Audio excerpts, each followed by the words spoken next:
Hi, so normally I don't really want you to care too much about me as an author. I'd rather have you appreciate my work, my writing. That being said, if you do like what I've written, you may be interested in some of the things that I've enjoyed reading also. So I've got here my short list of favorites, and I'll tell you just a little bit about each of them. First off, one of my clear all-time favorites is the Chronicles of Prydain by Lloyd Alexander. There are 5 of these, plus a collection of short stories, The Foundling. Don't read this first, it gives a few things away. I have given this very set to all of my siblings and a number of friends because I just think they're wonderful. Starts off with the Book of 3, and then The Black Cauldron, The Castle of Llyr, Taran Wanderer, and The High King. Wonderful story about a young man and his adventures in a fantasy setting that is very much unlike your standard dragons and orcs and elves and that sort of thing. Next up, Chronicles of Narnia by C.S. Lewis. Everybody should know these books. They've been around for a while. My set is one that my wife got me. It's older, but it's got all of the books in order of their actual publication. It's a Christian allegory with some good messages there, but also fun fantasy. Next up, a couple of books by George Orwell. Animal Farm and 1984. These are not happy books. A lot of the books that I'm listing here have happy endings, and these ones are not happy books, so forewarn you right there. But they're very intelligent. This one, even on the back cover, it says it's prophetic, a prophetic nightmarish vision of the world we were becoming. And I think it's prophetic in some ways. It's not wholly prophetic because we really haven't gotten this bad yet, of course. But it's very intelligent. Just not a feel-good book, just be warned. Animal Farm, I read this to my kids recently. And it was really great, actually, for me to hear them identify the terrible things that some of the characters do. And they say, that's bad, you know. And then I was like, yeah, you're thinking about it. That's good. Ender's Game by Orson Scott Card. This one is a classic sci-fi by a modern author, Orson Scott Card. And the second time I read this, I read it through in 2 days because it's just that compelling. They made a movie out of it recently. I don't think the movie does it justice at all, so read the book instead.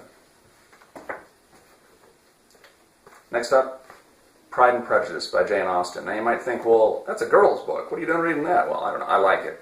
I think this is a wonderful read for the language. It'd be nice if people spoke with this kind of eloquence more commonly.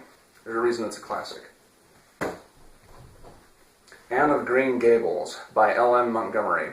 This is the first in the series. I have not read any of the other books in the series, and I'm not sure I'm really enthusiastic to. Sometimes I kind of like to leave well enough alone. Maybe someday I'll get to them.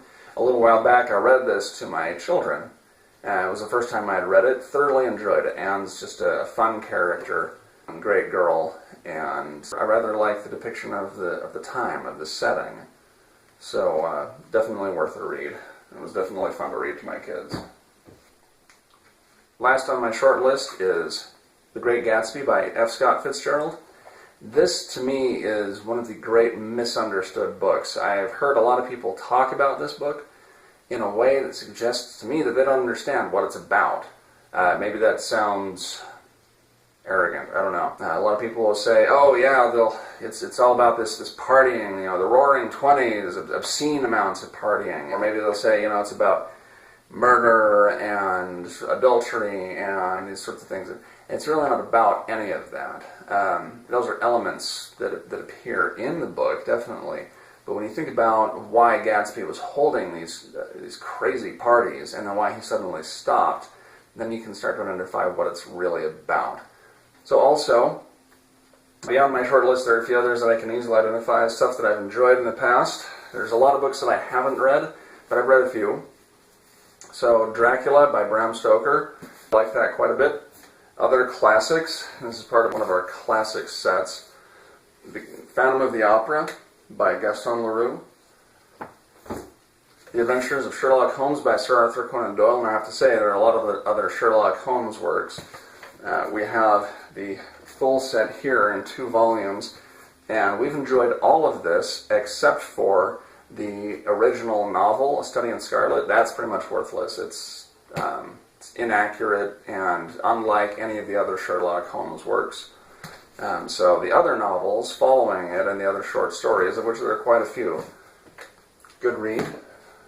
Also stuff that I've liked among classics, The Strange Case of Dr. Jekyll and Mr. Hyde by Robert Louis Stevenson, and The Picture of Dorian Gray by Oscar Wilde. So that's it. I hope you have enjoyed reading my work, and if you need something else to read, here's some good recommendations. Most of it's appropriate for all audiences. Some of it's a little bit heavier for younger audiences. Thank you for watching, thanks for reading, and I hope you have some great reads in the future.